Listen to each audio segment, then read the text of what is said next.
From a very young age, when I started writing, the idea of storytelling was one of transcribing images into words. Uh, and this was until my uncle had pointed out that there might come a time, or there will come a time in the future, where I will be more excited by stories as opposed to words. I would be more excited by where my characters are going to go as opposed to what they're doing or how best to describe their hair, their clothes, their eyes, the coal. And so the journey of storytelling for me has been trying to figure out the trade off between, and there is a trade off between describing the beauty of the moment and describing the beauty of a journey, and trying to see if over the course of time a balance can be struck between the two, uh, giving both as much importance as it needs, hoping that one doesn't overshadow the other into, I don't know, sort of crumbling dust. But yeah, I think broadly this is what creativity, storytelling means to me.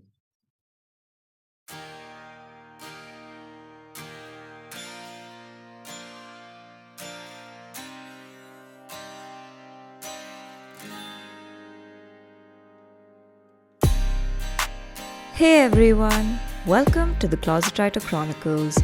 I'm your host Sangeeta, aka the Moody Marshmallow. You just heard our guest for today, Prathyush Parasuraman. Prathyush is a culture writer and film critic. He has been published by Film Companion, First Post, and The Hindu. He has also assisted with research for the book Queeristan by Parmesh Shahani. Before all this, Prathyush graduated with a BA in Economics and South Asian Studies from the University of California, Berkeley, and worked with the Abdul Latif Jameel Poverty Action Lab, popularly known as JPAL. Tune in to hear about his fascinating journey and his thoughts on a variety of subjects. Hi everyone, welcome to the Closet Writer Chronicles. This week I have with me Prathyush Parasuraman. Welcome to the show, Prathyush. It is so good to have you here. Thank you, Sangeeta. So, Prathyush, I mean, you have a really interesting sort of career trajectory, which we'll get into. But the first thing I want to ask you is what is your earliest memory of being creative and when did you start writing? It's a little complicated. I'm not able to put chronology to it, but it's just impressions that I'll give you, if that's fine. So I've been writing short stories for a very long time, and by a very long time, I mean from the age of 8 or 9. And when I say short stories, I don't mean good short stories. I mean words put together in sentences that can be somewhat read. And these short stories invariably came from images that I used to obsess over. And these images could be of a lot of it was the films that I was watching, like an image that would strike me. And then I would weave a different story around that image. A lot of it used to be calendar art. I used to be very taken by the pitchwise of Krishna that I had seen growing up, and those images of the Leela that used to happen. And I had written quite a few stories just riffing off of that. Again, I have to be very clear, these were awful stories because I was revisiting some of them recently and I was like, my God. Uh, but the point was that these were images that I was somewhat trying to transcribe almost through these stories. And so they were very descriptive. There was not much events happening. It was just a lot of static images which in my head were, they were sort of staining my consciousness in some sense because I was not able to sort of get rid of it.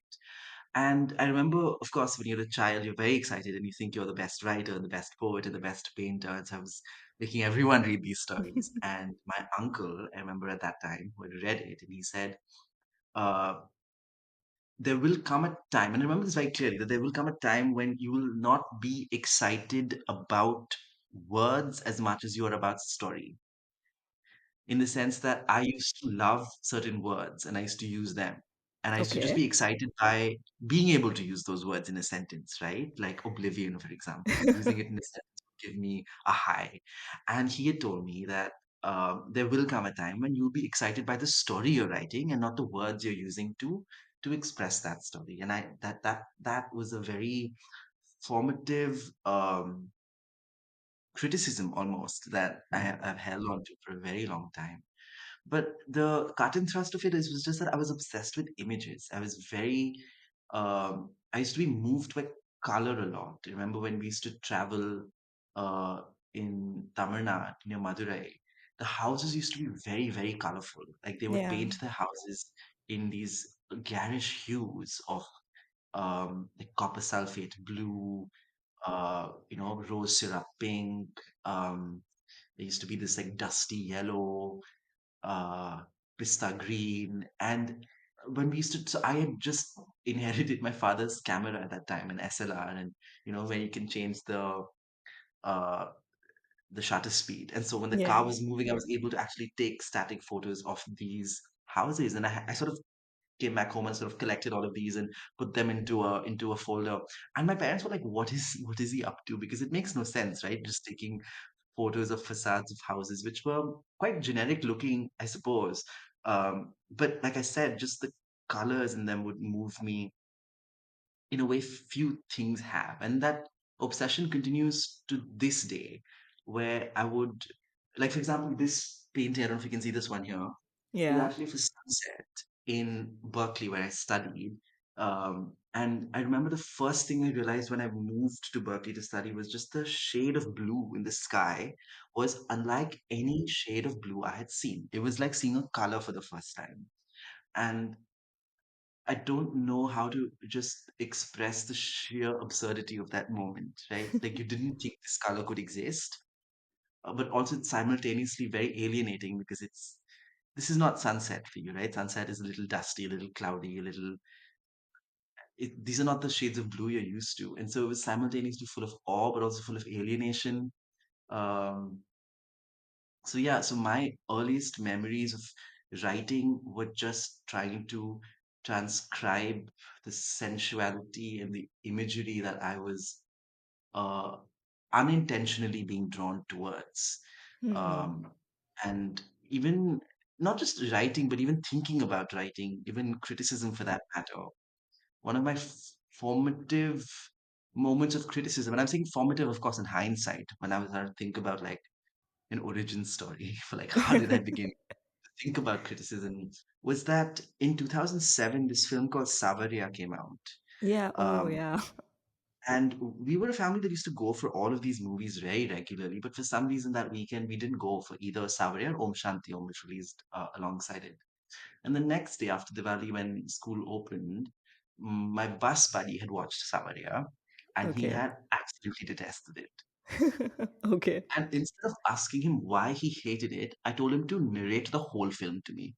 Hmm. And Okay. so it used to be a 45-minute bus trip back and then 45 minutes back home in the evening. So it used to be in 1 hour normally when on the way back, during which he narrated the whole film to me, okay, scene by scene, and or as much as he remembered.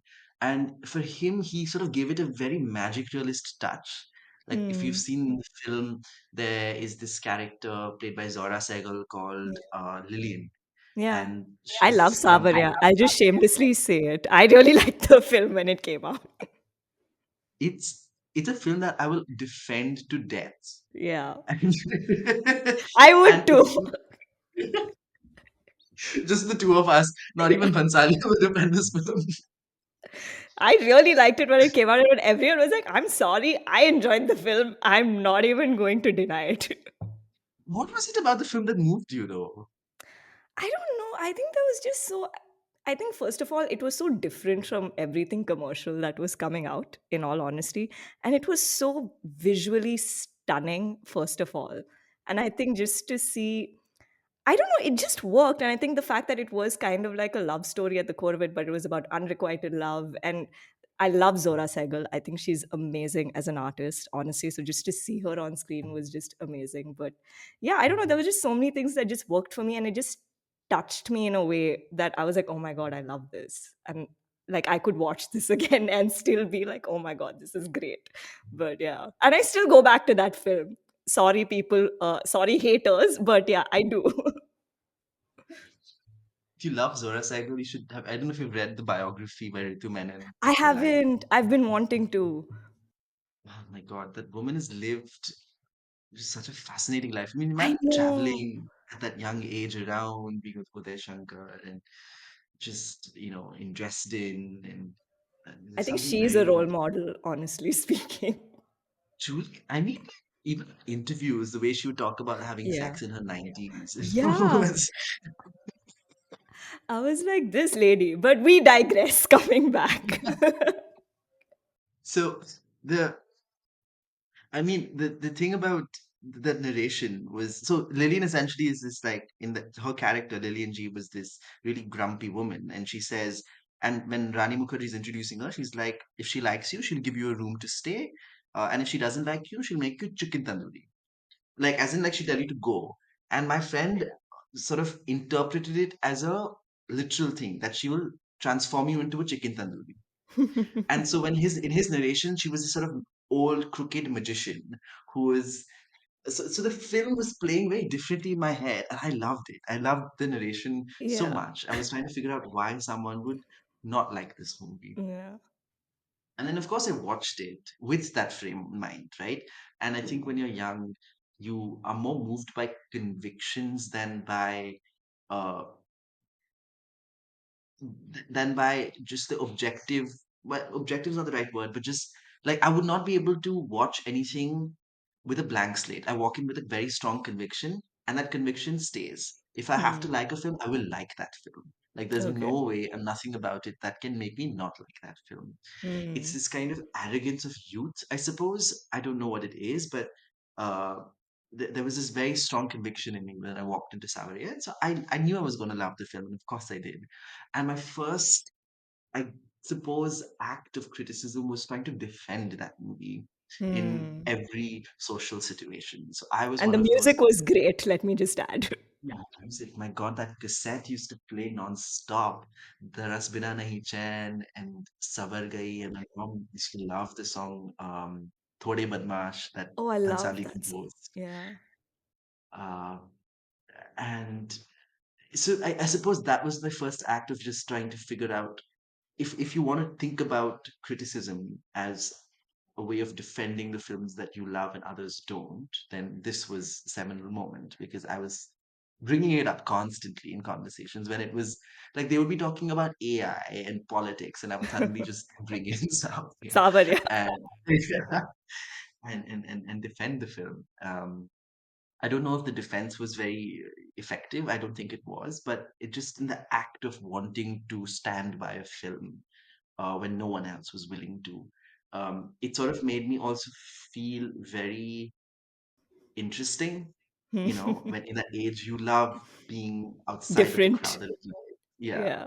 you're like, when people are like, "Oh, I'm weird," and they're saying it with some sense of pride. Yeah. I think I was going through that phase also simultaneously. So there was also a bit of pride in this opinion that I was having.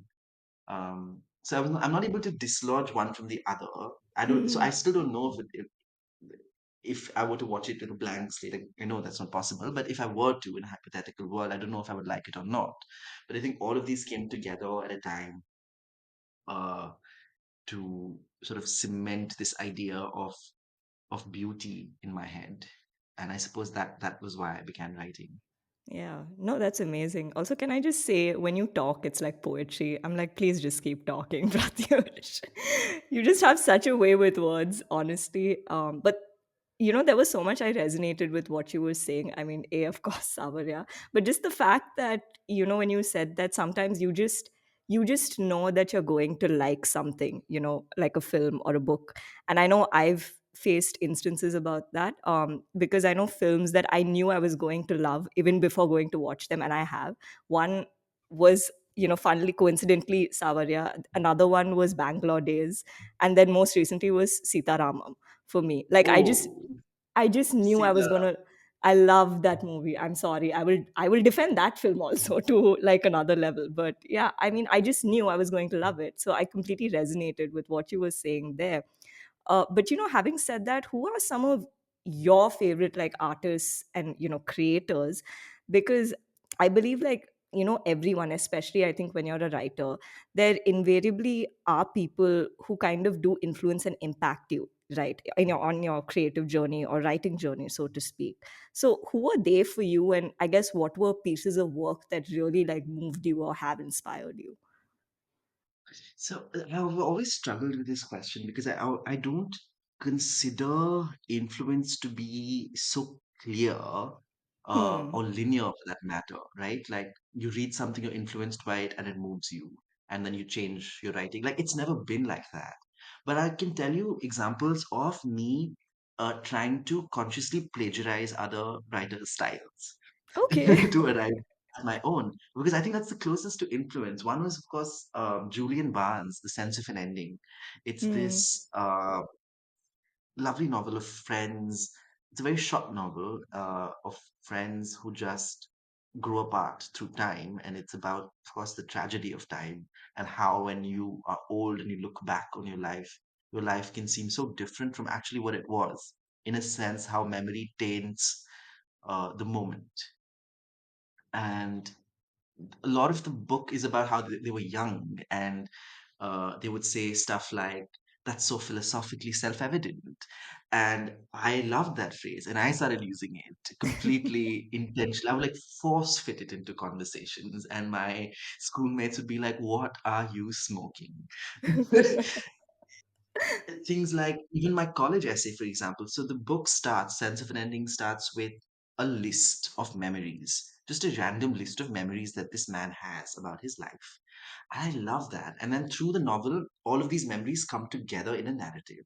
And I use that format for my college essays. One of the memories being me peeing on my brother when I was really young. Like it's so taking being so I don't know if I was moved by the book as much as I was in awe of the style of writing. Hmm. In the same vein, like Salman Rushdie's book in Midnight's Children, there's a phrase called rainbow riot, Hmm. and or he would describe the moon as creamy, Hmm. you know. And so these adjectives, these adverbs, I would sort of pick them up and sort of lodge them in my brain somewhere, and I would use them in my writings. So that, I suppose, is the most direct incarnation of the word influence. But there have been to, uh, writers whom I've always wanted to become some version Okay. of. One of them was Anita Desai. Okay. Uh, because so what happened? I used to never read very much as a kid growing up. I used to be like I used to be out and about. But then I shifted schools, and it was from a little more posher school to a little more middle class school. And I was very snooty about the whole thing and decided that I didn't need friends. So I retreated almost. And one of the things that held me in good stead at that time was my English teacher in the eighth grade, Okay. Miss Sanjani, and she pushed me towards books. Okay. She told and like it's like she's like, read, and I was like, what do I read? Like I had no conception of reading, right? I had read what Harry Potter and Roald Dahl.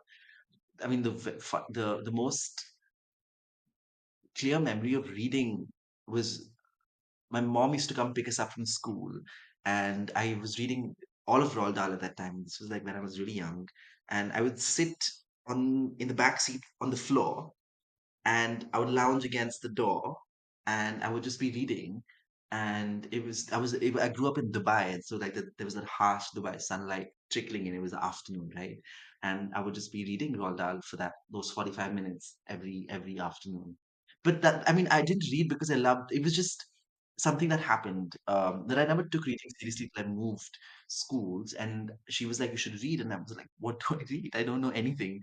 And she suggested Chitra Banerjee, Okay. uh, and so I went to the local library that we had in Dubai, and I said, "Give me Chitra Banerjee." And they were like, "Who?" And I was like, "I don't know, Chitra Banerjee." And they were like, We only have Anita Desai."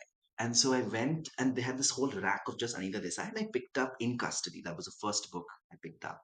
And I was so moved by the silence and the pace of a language. It suddenly stilled life, right? Hmm. Suddenly you were like you're running in a certain with certain motions, and then you enter a book, and then it's like a sigh almost, right? You just okay. Her descriptions used to tire me sometimes and bore me sometimes, but I remember reading Fasting Feasting and was just bowled over sometimes. Like I would be reading a page and I would just be bored, and then suddenly there would be a description, and I'd be like, Jesus, this is it just like struck you on the head almost.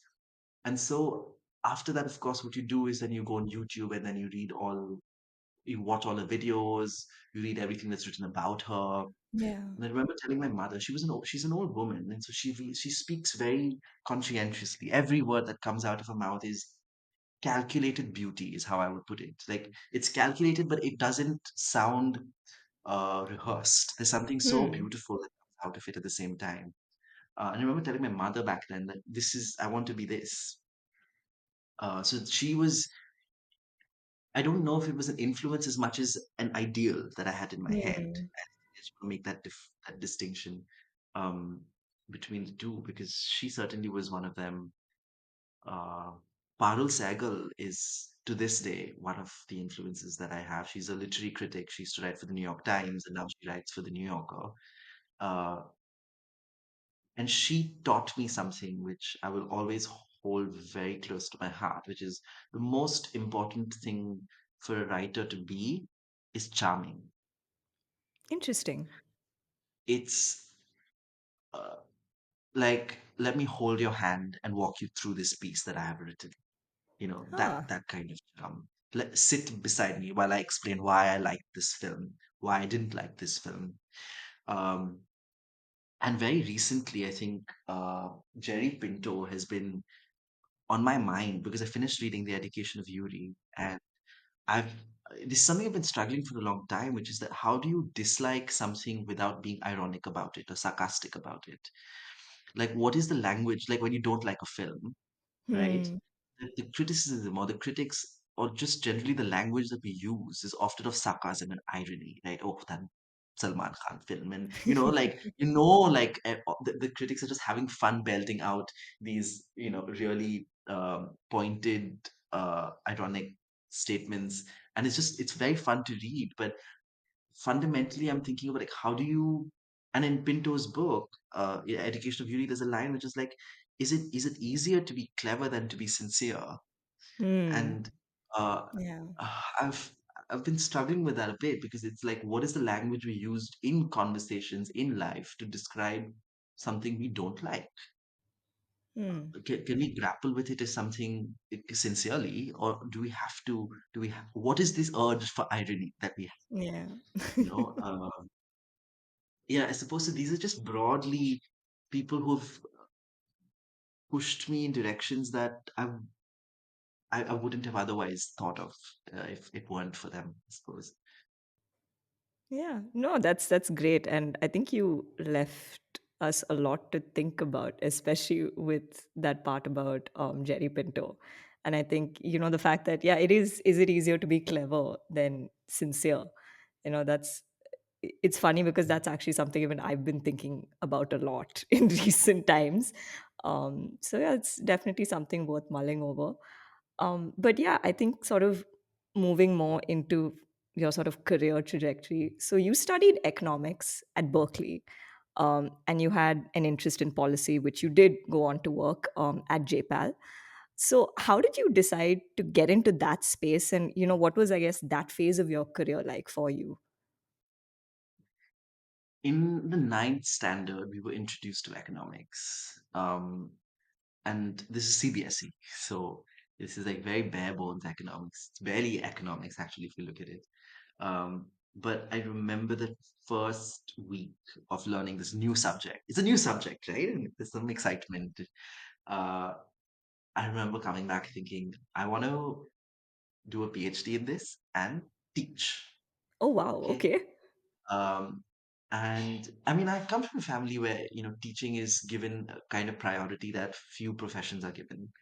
Hmm. given a priority and importance and respect that few professions are given. And so it just made sense for me um, to want to go in that direction. And so economics seemed to be exactly what it is. And that love for economics remained through ninth, 10th, 11th, 12th. Um, and then, of course, in college, it just made natural sense that I would study economics.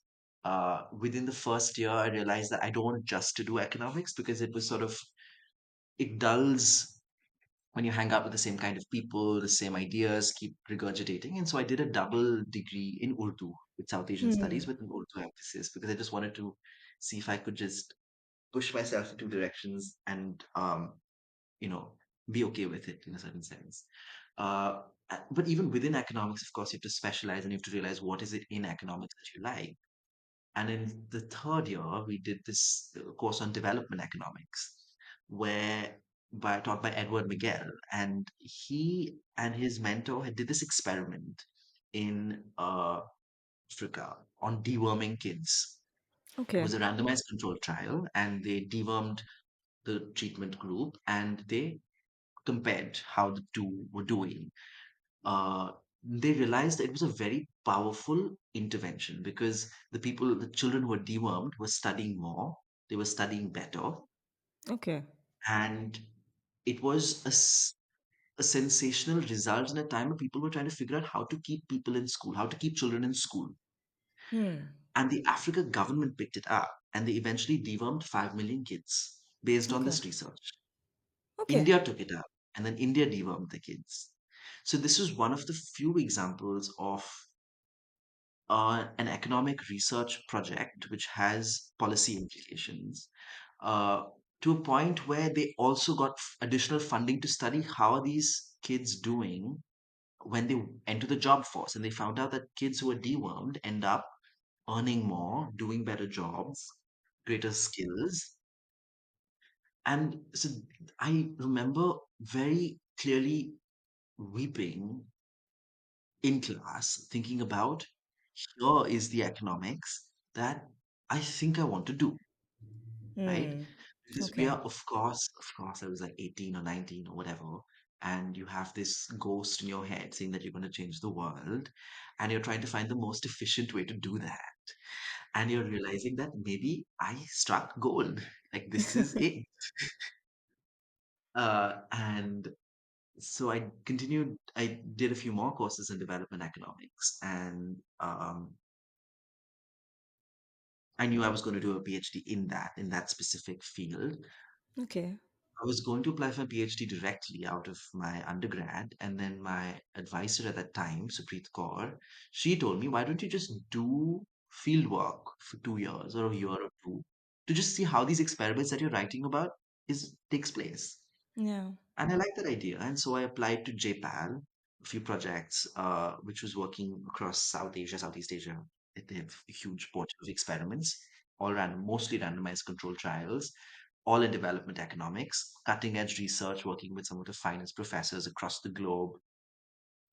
And I got to work with Professor Sean Cole, who was working, he's at Harvard Business School, and he was working with farmers in rural Gujarat at that time, trying to do an experiment with an agricultural information system saying that if we give you more timely information to farmers about their crops and the pests, what does it do to the yields? What does it do to the amount of the bargaining power that they have in markets and mandis?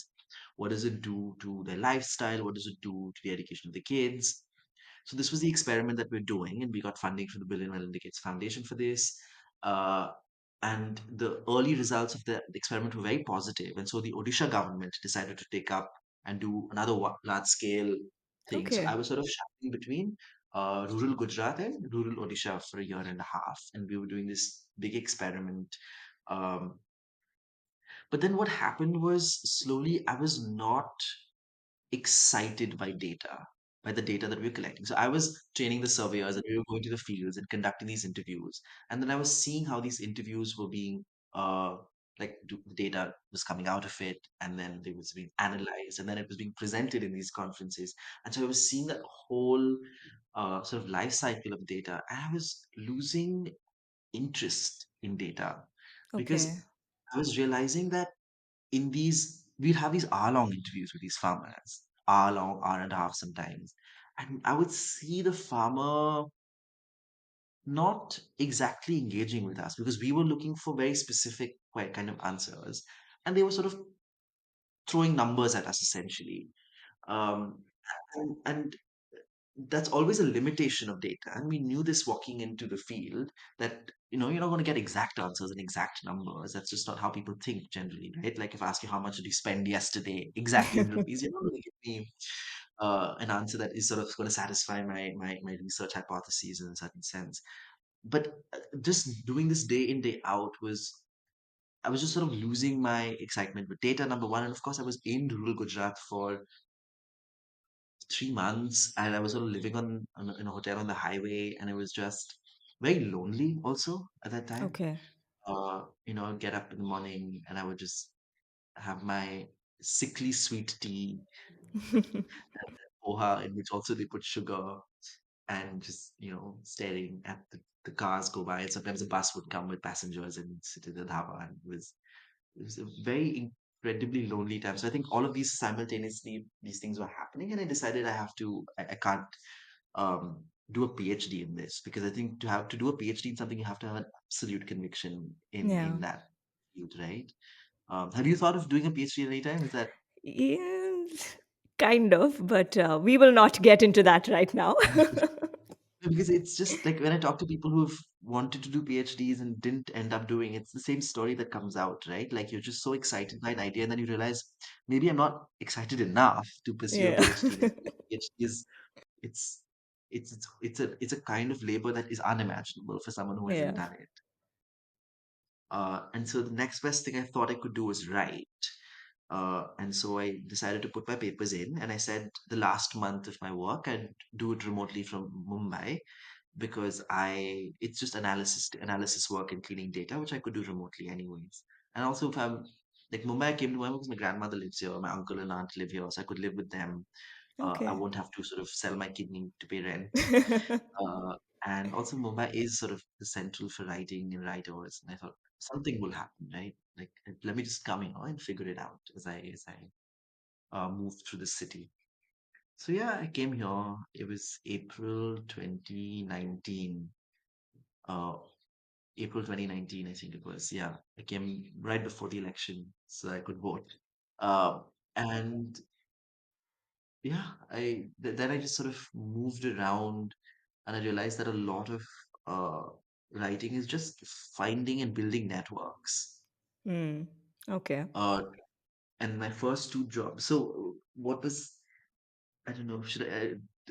I don't know if I'm digressing too much because No, the but idea is I think we are going in a really good flow because what I did want to ask you next is you did make the switch to sort of, going into a writer zone professionally and kind of then diving into film journalism and culture writing. So I am definitely curious to know how that transition happened for you because how do you go from economics and public policy to like something that is so different, from what you originally started with? we're being reckless. I think that's the short answer. Again, the thing about this story is that we often look at people's life stories and think they're somewhat replicable, but I think the Hmm. circumstances that and the matrices, just the unique things that happened, I don't think it will happen again. So I don't want anyone to sort of listen to this and think this can happen to them. Yeah. It might, but I think what these stories generally tend, because I'm saying this because I used to think like that too, right? Because when I was in Ahmedabad, thinking about moving to writing, I was talking to all of these writers, and they'd have these bizarre stories of how they walked into writing and thinking this might happen to me. Of course, it didn't, but that's just a disclaimer of sorts. But I had at that time, I was sort of emotionally grappling with this person. And it was the time when Kalank had released the film. Okay. And so we were having this really long conversation about that film on chat. And it's like when you're emotionally invested in a person, you give your like 100-word messages, 200-word messages, 300-word Yeah. messages. And so that was what was happening. So there was just like really long messages being sent back and forth about that film. That film reminded me a lot of. Uh, I thought like I didn't like that film very much, and I was sort of using why I liked Saawariya so much to talk about why I didn't like this, like what worked in Saawariya that, and he was trying to do the same things here, which didn't work in a certain sense, and um, it was why I think I'm talking about the emotional investment is that it made me just want to write to him about the film. So it wasn't Hmm. the film that made me want to write; it was him that made me want to write about the film. Um, and around the same time, Film Companion had started the first. It was some contest, I suppose, where they just said like send your reviews and the best review will go on the website. It was the first edition they were doing, and Kalank was the first one. And I was like, I have already written a 1,500 word thesis on this on chat. So I just collected all of it and I put it into one document. I edited it lightly and I sent it. And I forgot about it. Okay. And then when I was at a friend's place in Ahmedabad, not very sober, and I was sort of scrolling through Twitter, and suddenly Bharadwaj Rangan, the critic, had put out like he tweeted about that review, and I was like, oh, I didn't even realize that one. I didn't realize that he liked the review and he sort of tweeted about it, and I was like, should I message him for a job? Because that was around this time that I had just put in my papers. And the friend was like, don't be desperate about it.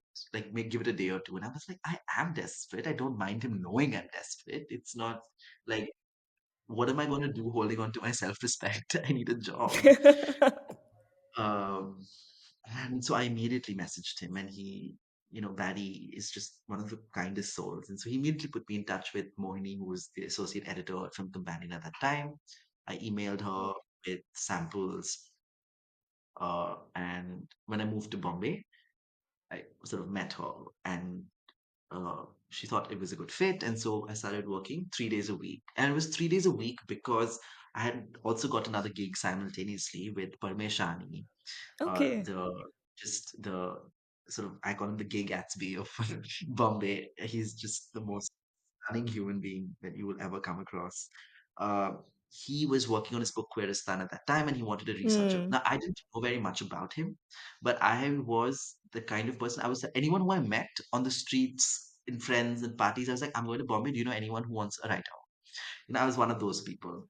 So Okay. a friend of a friend uh, was like, she came across Parmesh's post saying that he's looking for a researcher, and she tagged me in it on Okay. that post. And I was like, great. So I just sent in my email, forgot about it. And then I moved to Bombay, and of course, we did an interview, and he thought it was a good fit. And so I started working on that 3 days a week. So that was my first job. And then Wow. simultaneously, the film companion thing happened. And so I was like, already have this 3 days a week. Do you mind if I do film companion 3 days a week? And they were like, not at all. So sort of I was doing the 3 days a week, 3 days a week thing, and that's just how I moved into writing. In between, I was thinking of doing like radio writing. I had Ooh. spoken to some Okay. radio. Yeah, yeah. I was just sort of throwing everything at the wall.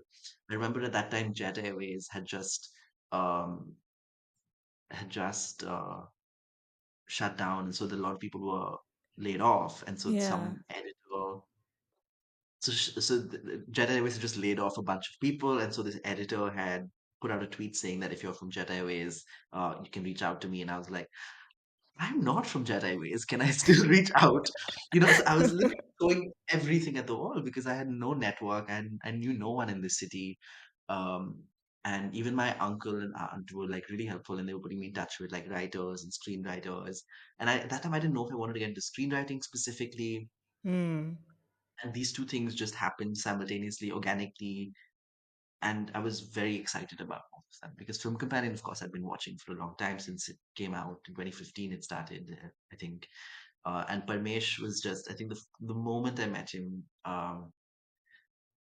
it was I was just electrified by his personality. He walked in Nice. with a boat. He worked in Godrej at that time, and so he walked in into his sort of. He started this culture lab in Godrej, which was just sort of this incubator of some of the finest work and events that was happening. He was trying to make sort of put Vikhroli on the cultural map in a certain sense. And he walked in with his bow tie. And so I walked into Godrej office. So at that time, I was going through my shawl phase. Stole phase. So I would wear a Okay. stole, everything I wore. And I remember, I think I wore, it was this electric blue Leheria print stole. And I walked into Vikhroli, and I removed it as I walked into Godrej because it felt odd. Because everyone is walking around with their ties and their Yeah. formals and the click click of the boots. I was in my choppers, in my denims, and I was like, I'm already standing out. Like, how much more do I want to stand out? And so I removed it and I put it into my bag, and then I sit down and I wait for him, and he walks in with his bow tie, his pink bow tie that you could spot from a mile. And I thought, my God, this is this. It requires a very different level of not just confidence but irreverence to not worry too much about what other people think. These were two jobs that simultaneously, but also was very very excited by, and I learned everything about writing through these jobs because I was not formally trained as a writer. Of course, I never moved in that direction. Most of the writing that I did, even in college, was academic. So a lot of the writing here was unlearning that academic style of writing.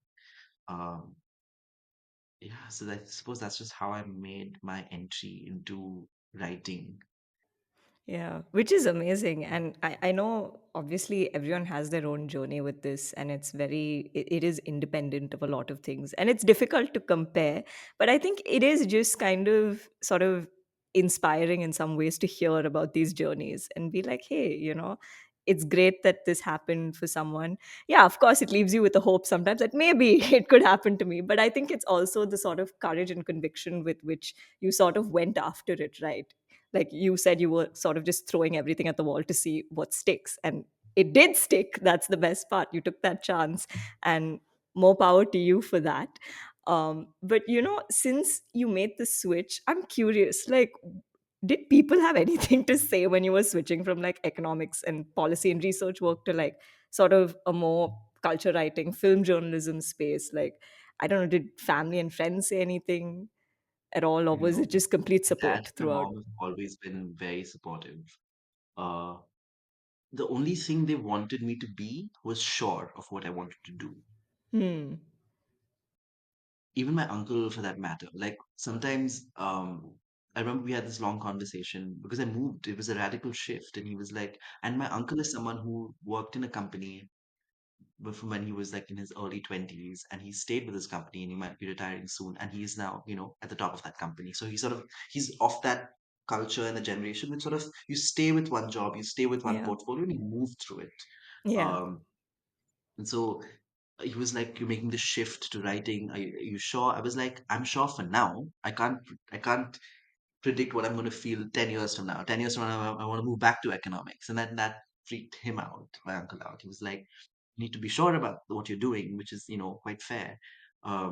So the thing always was, if I was sure of what I was doing, there was no anxiety in their voice and their ideas because they're like, something will work out. Eventually, something will work out. It was only when I was unsure of what I wanted, when I was expressing or articulating either despair, either some sort of um, instability. That was when I think they were a little, uh, they were a little unsure. Because also, I mean, I have to mention this that I come from a family of immense privilege. Like like my father always was like, we can, like, you don't have to worry too much about money, at least for the first few years. Like, we can be there for you if you want. And of course, I had a house in Bombay that I could move into without paying rent, without sort of killing myself. Though I did have savings when I shifted my job. I was very clear that even when I was in Japan, I was like, I have to make a certain amount of money and then leave so that I have this buffer that I have. But there was just this immense privilege that was a cushion, almost an emotional cushion. It wasn't just monetary. Of course, it was monetary, but it was just this emotional cushion that I had, that I didn't have to worry about how to make next month's rent, how to think about those things. So I think all of that also helped immensely. But they never. Their uh, excitement or their anxiety was very much linked to my excitement and my anxieties, which Hmm. is, I suppose, a healthy way of being. Yeah. Yeah, no, that's amazing because, for better or worse, unfortunately, a lot of people don't get that kind of support, right? So, and I think having that support makes a huge difference, right, to anyone. It's like one less battle to fight because you're already kind of dealing with so much.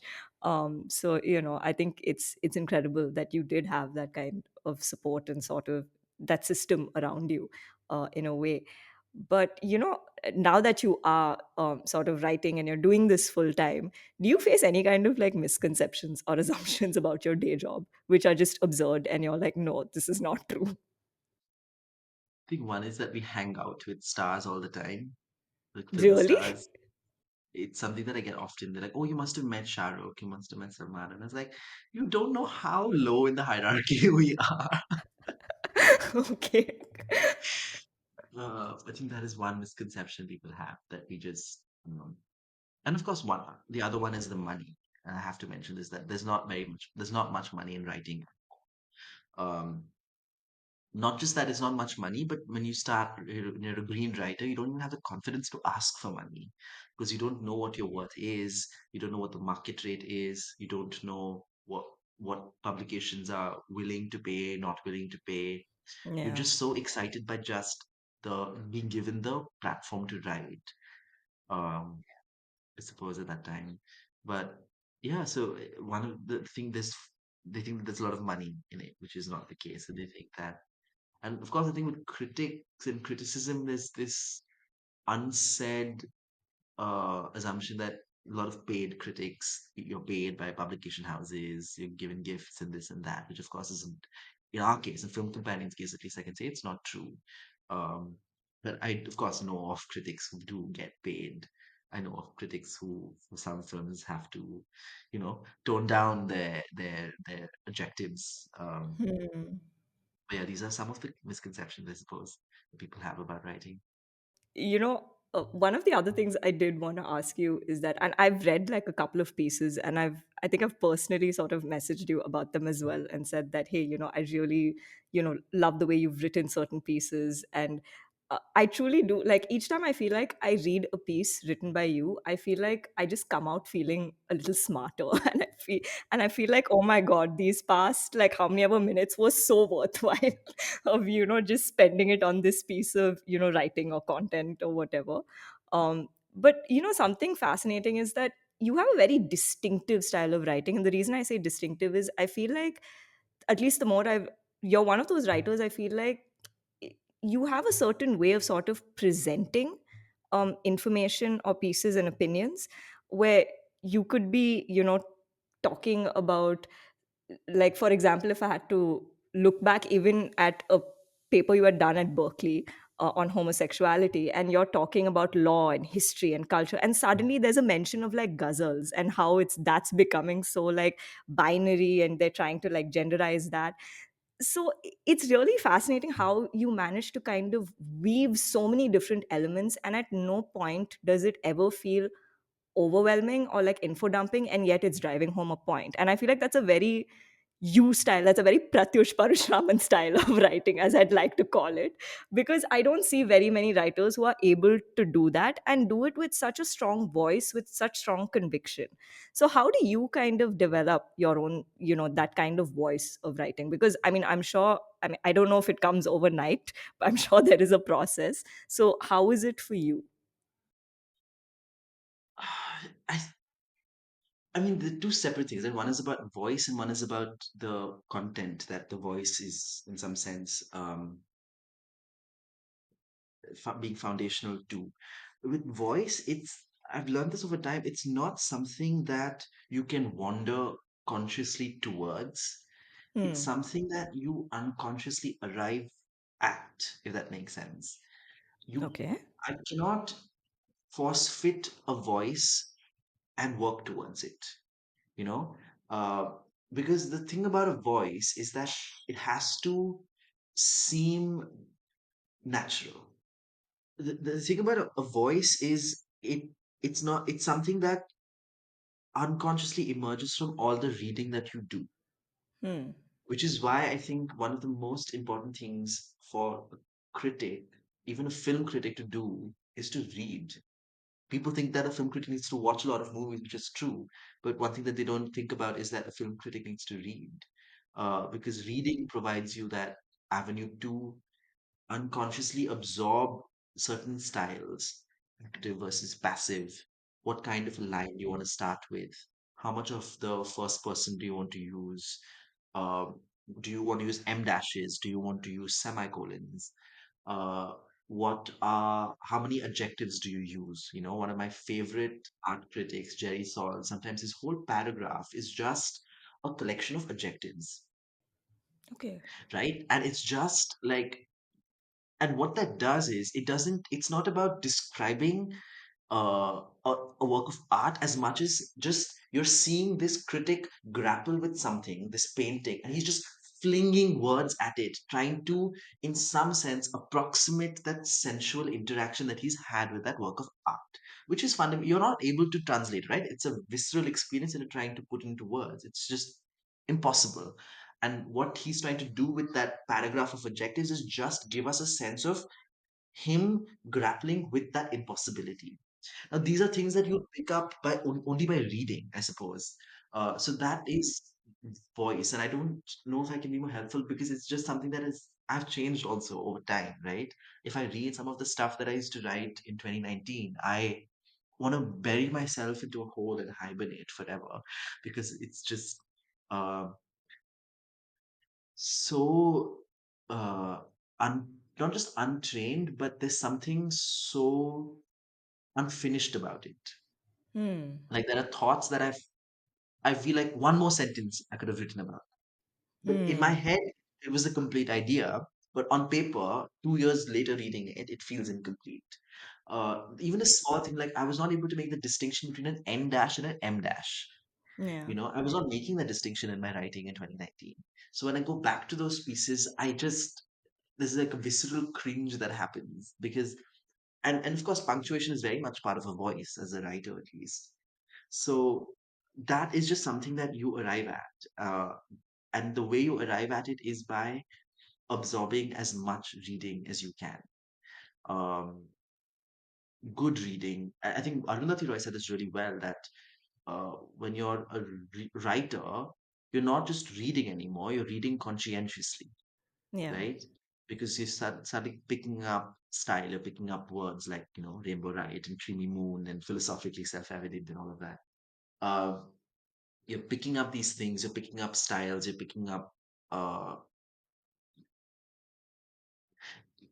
like for example, like would you write in first person or not is something that I still grapple with because I feel uncomfortable with the first person. I feel that Okay. um it lends itself to the personal essay form, which I've always been very, very off for a long time. So, things like that, I think you learn over time, you arrive at. But when it comes to what is in it, like the references, the sort of the raw material from which you're sort of sculpting the piece, it's again all about reading conscientiously, taking notes, having a system where you're able to go back to these things and refer to it. But then, okay, how do you sort of review books versus film? Because I know you do both. Is that process different for you, or are they actually very much the same? So book reviewing happened during the pandemic. What was happening was I moved back to my parents' place in Madurai, near Madurai, and I had nothing to do because I knew no one there. You could go out. So what I would shift my work days. I would start working at like 6:37 in the morning, and I'd finish by like 2:33, and so I'd have the rest of the day free, and so I would just read books. It came to a point where I would read like a book every 2 days, and there was always Amazon parcels coming home, and a lot of money was being spent. And I thought I was trying to be smart, and I said, what if I get paid to write, and so that payment about books, and that payment would sort of I would be able to write books that I want to read about. I would read anyways, and I wouldn't have to pay for those books because I would get press copies or whatever. A terrible decision in hindsight because the problem is that when you begin to uh, labor in what you leisure generally, it changes your relationship to leisure in a way that Oh. cannot be undone. Hmm. Right? If you take something that you love and you make it work and you attach money to it, then it ruins something. Not everything. I mean, the joy of reading still exists, but it certainly did something to my relationship to literature. Uh, I mean, the reviewing process of books and movies is very different in the sense that with a book you can stay with a sentence. The movie is sort of it's just whizzing past you, and so you almost there's an insecurity while watching a movie of like you not being able to hold on to details. Hmm. With books, that's not the case, right? Because you can underline it, you can make notes about it, you can go over it again and again. Of course, with streaming movies, that was not the case, but generally with film criticism, you walk into a theater, it's dark. People take notes in the theater. I want to be the kind of person who takes notes, but I just am not able to. That's just not me. What I usually just do is on my phone take note of the names of the characters because I tend to forget Hmm. that very Okay. often. That's something I'm very not very good at. Um, but I think fundamentally they're just such different uh, genres that you walk in with different insecurities, you walk in with different expectations and excitements, right? With a book versus a film. The time also that you're investing, you're watching a film in an hour and a half. A book sometimes takes you, like I was reviewing Hanya Yanagihara's book, to Paradise, and I was like, an 800-page book. It took me a week to get through that. So your Hmm. engagement with the work is also that much longer, Yeah. and because your engagement with the work is longer, you're thinking about it constantly, right? You're in the shower and you're thinking about it, you're eating food and you're thinking about it, you're going to sleep and you're thinking about it. And so it's right, book reviews is a little more consuming than film reviews in Hmm. that sense. But then when it comes to writing, I think it's just the fundamental act of criticism, which is just trying to express what you felt, uh, Hmm. and trying as little as possible to reverse engineer your feelings. Okay. Because what happens is a lot of times you get more clarity on what you thought while writing. And this is something Hmm. people don't realize. Yeah. That with criticism, that they think that we have an idea in our head that, okay, this is it, and then you sort of just like sitting and writing it. But it's through the act of writing that very often ideas emerge. And then you are stuck with it because you're like, what do I do with this? Right? Hmm. Because this is an idea that emerged from me while writing it. It might have not necessarily have been a thought that I had while watching it or while reading it. Hmm. Hmm. And then suddenly you're grappling with this idea of what do you bring to criticism? Do you bring that immediacy of feeling when you're reading and watching it? Is that what the criticism should be about? Or should it just be broader about how you sort of struggle with and think about a book over a period of time? Like I'll give you a very good example, Liger, the film that came out last this year. Awful film. I And haven't like watched it. it's quite trashy. And I was That's why I didn't having watch a bit it. it's a as a viewing experience, it's just a little fascinating that because I was in the theater and I was just laughing through it, like laughing at the film for the most part, but just laughing through it. And then I came out of the theater and then I was on the train home and I was sort of writing some of the paragraphs that I wanted that I had in my head. And then I was also simultaneously listening to the director, Puri Jagannath's podcast. So he had this podcast, inspirational podcast. I don't know if you can see my eyes roll, but they're very much rolling. And in it, one of the is about women and what he thinks women should be and whatever. Okay. And I was so infuriated by that. And what happened was that fury of listening to that podcast was sort of imposed onto my experience of the film. Okay. I wasn't necessarily angry at the film, but while writing about the film, that anger sort of just coalesced.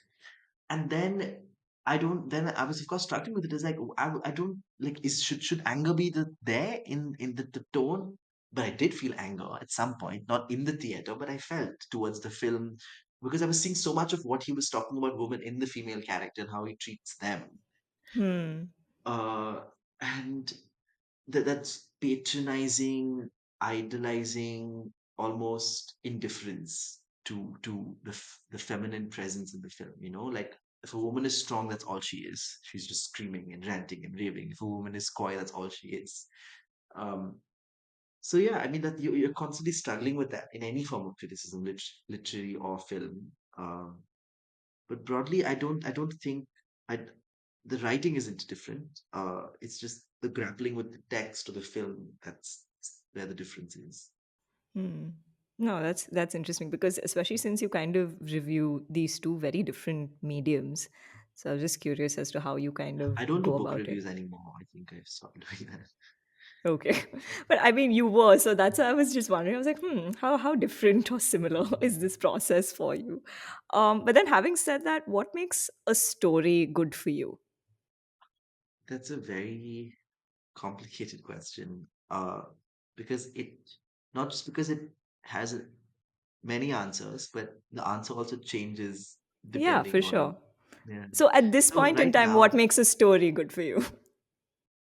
to take beauty seriously, to take desire seriously, uh, I think right now is what I've been thinking about a lot because I've this is barrage of films that are taking neither seriously or are Okay. fetishizing both to a point where it's. I mean, have you seen Qala, the film? Yeah, Anita? I did. It's on I Netflix. did. It didn't work for me at all. I thought it was doing this thing of almost fetishizing beauty to a point of it not having an effect. The point of beauty is like to be moved by it. If there's beauty and if you're not moved by it, then is it beauty really? And what is it? The point of beauty is to be moved by it, right? Like, why do we say that word beauty? Like, beauty is not an aesthetic word. It's very much pungent. It's full of feeling. And if you're not feeling that, then is it beauty? Desire, I think, is the same thing. But mostly, I just don't want to be talked down to. I think a lot of, or talked up to. I don't want films to either think I'm stupid or too smart. Okay. I think directors tend to have a sense of like who their audience is, and they sort of cater to just that. And sometimes I feel like the director thinks I'm just really stupid, Okay. and sometimes I feel like the director thinks I'm a little too smart, and neither work for me. Either it's not that yeah, I suppose that's what I think a good story is, to just not talk down to me, talk up to me, just talk to me. Hmm. Why is that so difficult? I like the way you put that across actually. I mean, just say what you need to say it the way you think you need to say it, but don't try to patronize or don't try to like treat me as if I'm superior. Just be.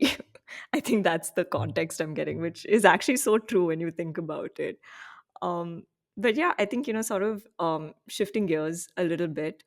I know you're really vocal about, issues, and not just issues, but just generally about, the LGBTQI plus community, be it, with your own experiences or just your observations in general. And it comes across very clearly, in your writing and just a lot of the things you put out. And I did watch that presentation you did on that paper for Berkeley, which is Do Homosexuals Cause Earthquakes? Reframing the Queer Disposition, which I enjoyed very much, I have to say.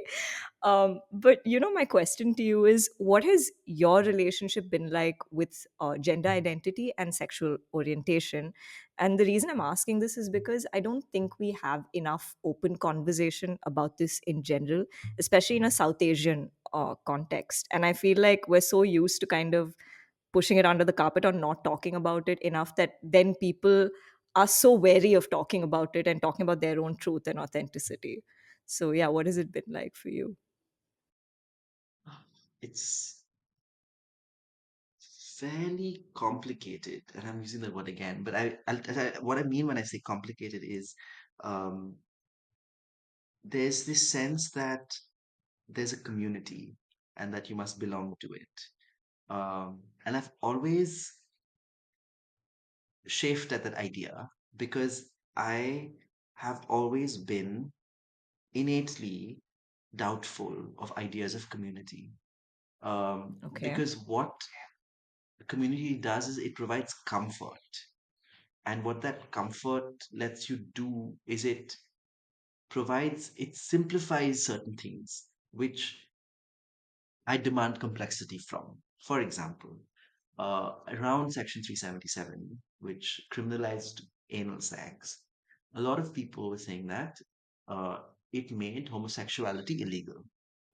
Hmm. But that was not Okay. technically true, Yeah. right? It was the act of anal sex that was considered unnatural, for which people could be uh, imprisoned.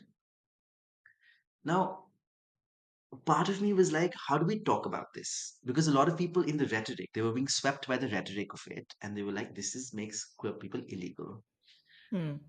And my thing was that it is because if you're looking at what it was just a fascinating philosophical question, right? The relationship between homosexuality and homosexual sex. Like, what's that relationship? You Yeah. know, like if you're saying that to be homosexual, it needs to have anal sex, then of course it's true that to be homosexual would be illegal. But what is that relationship between the identity and the sexual act? Was one question that I was grappling with. But also, what is the uh, incarnation of this law in the real lives of people, right? So in the paper, I was studying it historically to see how are they establishing anal sex. And of course, they would say things like this person has an anus shaped like a trumpet. So Yeah. that means they have been sodomized. And so of course that means that they are, illegal because you can't catch people in the act, right? So you have to figure out these you have to fabricate evidence almost. And I was trying to figure out what is this evidence you're fabricating on the basis of which you're cementing this identity of homosexuality. In contemporary India, there was a Matunga racket, for example, where you would have police officers who would come in normal clothes and they would sort of exchange gay porn. And then while they were doing that, they would sort of catch the person who's holding onto the porn Hmm. saying that this is evidence that, you've been sodomized. And of course, that wouldn't hold in a court of law, but most of these men were either sort of married or they were not out to their families. And so, you know, what the police was doing was not using the act, but using the anxiety of the act to prey on these people, right? Because Hmm. if someone knew the act, they knew that these are not evidence that sort of hold in a court of law. And so I was constantly chafing at the platitudes and the rhetoric of the movement at that time. And I remember the reason I wrote that piece was because um, Shashi Tharoor had very movingly spoken about in favor of sort of getting the 377 abolished. And he'd said that he sort of located homophobia in the colonial period. He was like, before, he sort of located that as a sort of starting point, the origin story of homophobia. And I was very unsure of that. It made sense, right? Like it's a convenient narrative to have, but I was just not sure because what is the raw material? What is the evidence? What's the data on the basis of which you're saying this? Hmm. It's not like pre-British India was sort of some queer heaven, right? There's a lot of evidence of the violence that was being inflicted on queer bodies, even as they were, part of the courts, as they were part of the royal, uh, the palanquins, and this and that. So the paper came from just trying to investigate historically where is this homophobia coming from? Can we locate alternative ways of thinking of Section 377? And so I've always shifted the idea of these convenient ways of talking about of queerness specifically. Um, and I don't know how much of that is my insecurity with sexuality. That it could be that, Okay. right? Because one thing is that you're insecure about something, and the easiest way to get over that, or get through that, or get by that is by logic, trying to use logic as a sort of coping mechanism to get through whatever you're feeling. I've done this a lot growing up, and I suppose this might be just one incarnation of that. Uh, Me being very uncomfortable with this idea of queer solidarity, and so I'm using logic to get over that. I'm trying to use sort of philosophical arguments to sort of dilly-dally around it. That might be my limitation as someone who's still figuring out what my relationship to the larger queer community is. Uh, but yeah, I suppose that's what when I think about right now my relationship with queerness, it's entirely about desire, right? Because for me, I think that's so fundamental to queerness, and I bring that into a lot of my writing. I bring that into a lot of how I think about films, how I think about books.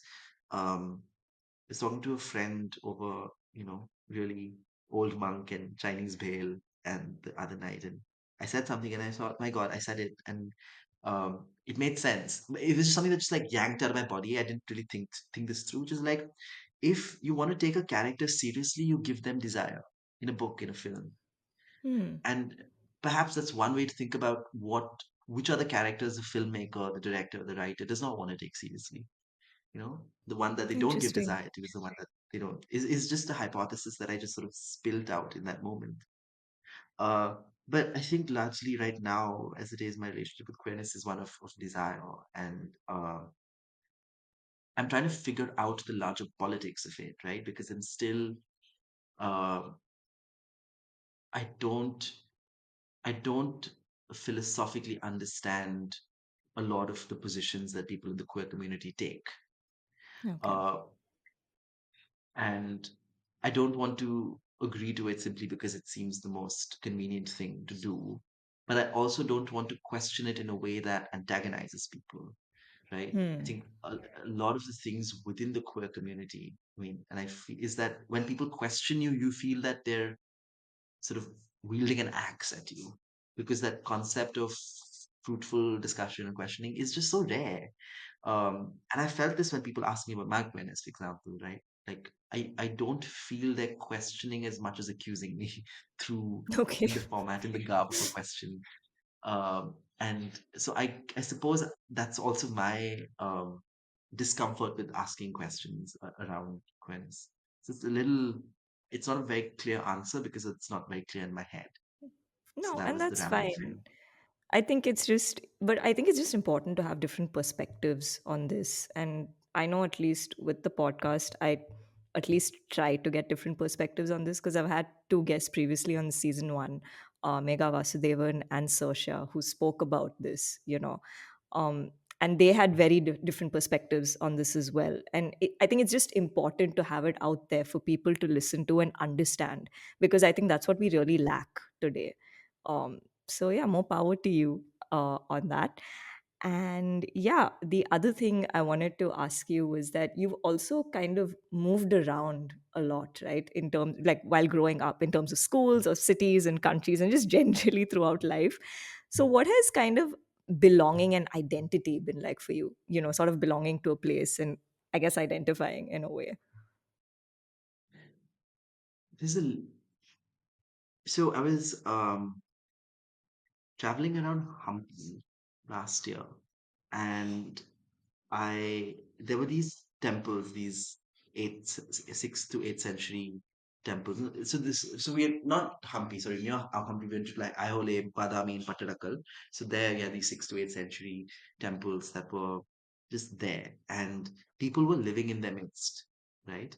So there was this temple that was probably in the seventh century, and you had men just, it was a Sunday morning, and you had men just sitting on the temple. It's not a temple where people actively pray anymore. It's just a sort of a place almost. And they were just there smoking their beedies. A woman was washing clothes against the rocks of that other temple. And like part of me was like thinking how they're so it's just such a natural part of the landscape. They Mm, refuse to take it out, this temple, and pretend that it's this great heritage and take care of it like heritage. They want to take care of it the way they take care of their own houses, or they mm, stay in it, or they use it the way they do their houses. But me, sort of being parachuted in with all of this historical knowledge and all of this perspective and all of that, there's a fundamental alienation I feel from that life, that lifestyle, that way of thinking, right? I'm just not able to think like that. The first thing that comes to my head is that this woman is washing her clothes against rocks with sculptures and reliefs from the 7th century. Like, a part of mm, my heart was like, what is going on? Part of my heart is also like, why should heritage be out there? Why can it not be part of the life? Why can it not erode with that culture? mm. What is this desire for preservation for centuries that we have, this human instinct? But what I want to bring out through this anecdote is that what I've often felt is that uh, a great distance from any place that I've been in, Okay. that distance has provided me perspective that people there wouldn't have, but I've also been fundamentally alienated from these places. So Okay. I grew up in Dubai, and Hmm. I can never grew up in Dubai and Chennai for a bit, and I've never been able to either master the languages. Like I can speak Tamil, I can barely speak. I can't speak Arabic, honestly. I can read it. But so it's just a fundamental distance from that culture that is always there in my head. What that allows me, that distance allows me a different kind of perspective, right? Which people there wouldn't have, in much the same way that I cannot have the perspective that they have, or just the ease of life with which they move through that space, right? Because in my head, it's like Mahilapur, but Mahilapur people are just like, it's Mahilapur, you know? Yeah. Uh, this- so that's just fun. Like, so this idea of belonging is a little complicated, and that's why I think Bombay is closest to home in some sense that I felt in a long time. And one part of me is trying to root myself here by learning the language and failing, of course. And Marathi is just that, like every time someone speaks to me in Marathi and I'm not able to perfectly understand what they're saying, I recognize that there's a distance that Hmm. has to be bridged.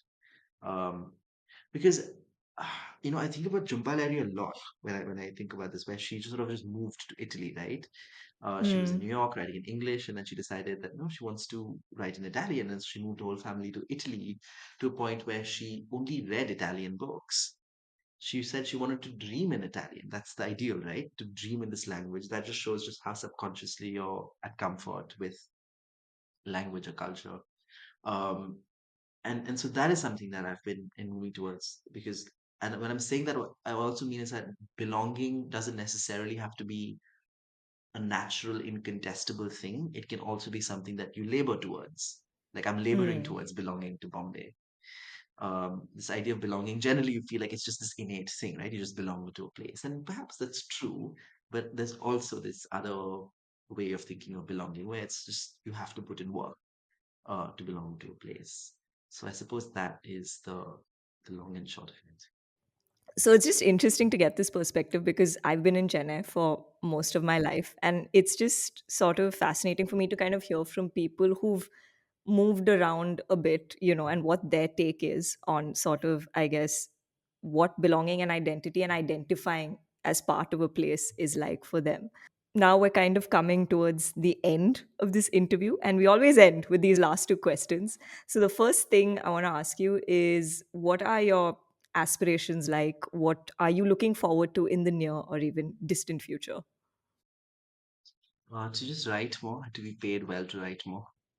Working on a few books, and so hopefully those see the light of day. Nice. I think there's this romance of a physical copy in your hand with your name on it, that just never dies. Though print is dying, but that that image doesn't die. That I work aspiration in never dies. publishing. I will not take this to heart, but okay. I mean, I also work in print essentially, and that's like every time I see it, I'm just not able to.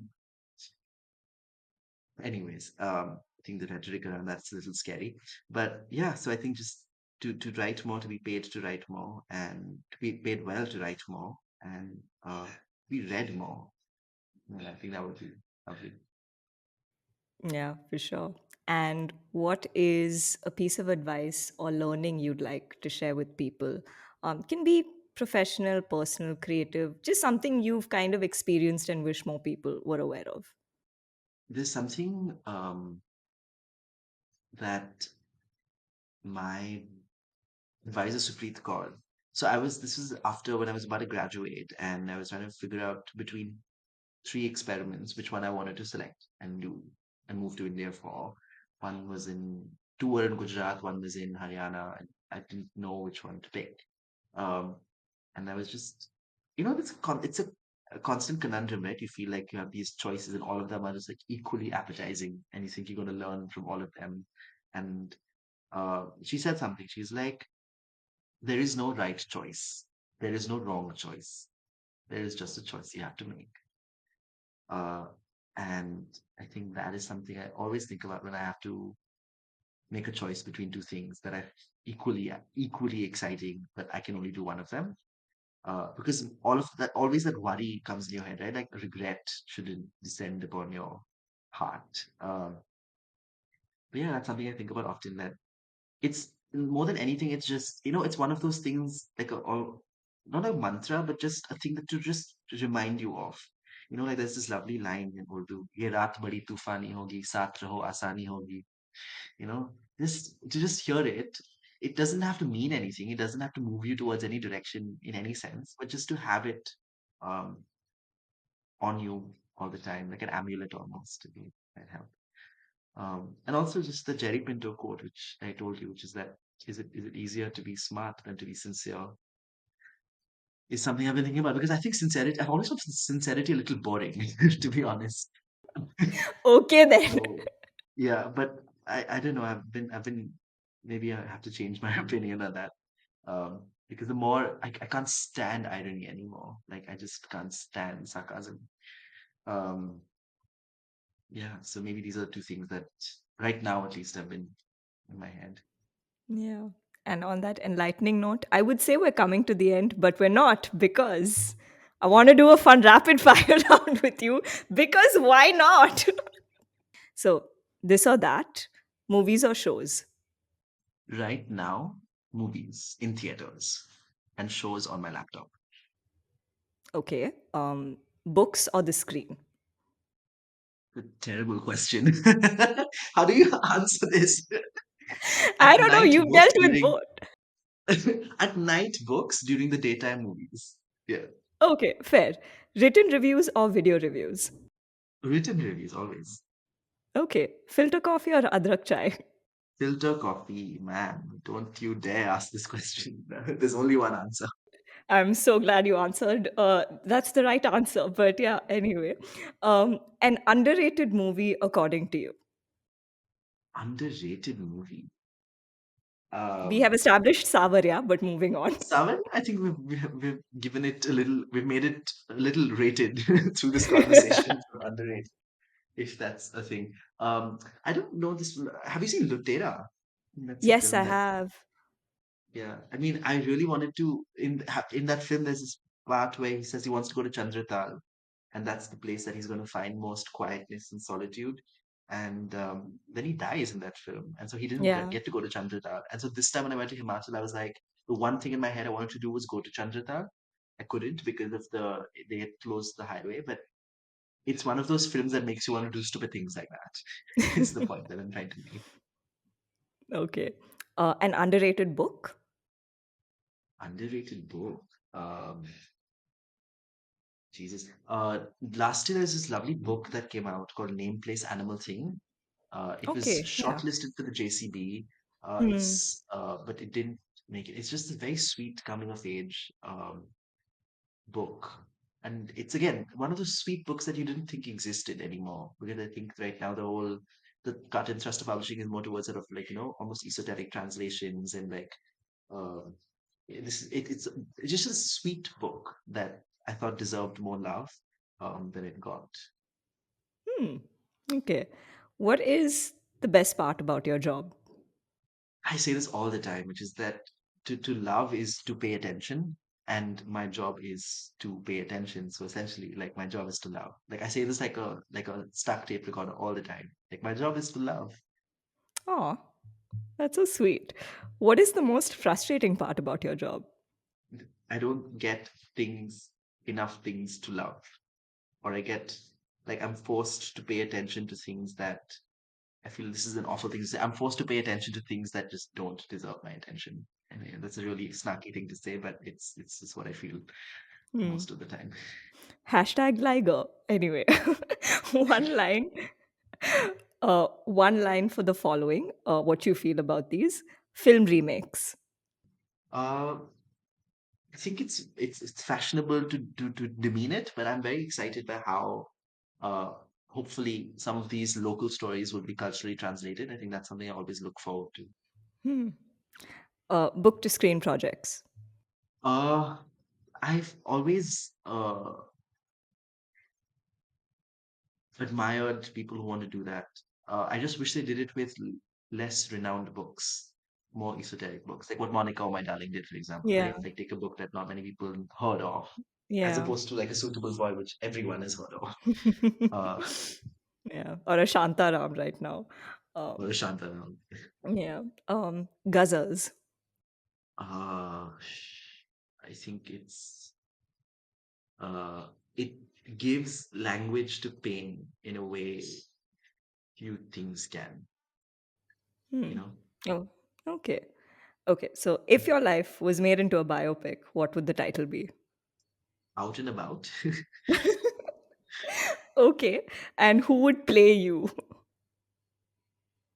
Ideally, me. I should play me. I think I'm. I mean, You could play Ali Sethi in an Ali Sethi biopic, but who would play you? Alex said he could play me. I think. Okay, then Ali Sethi it is. Okay, last question. How would you review this interview?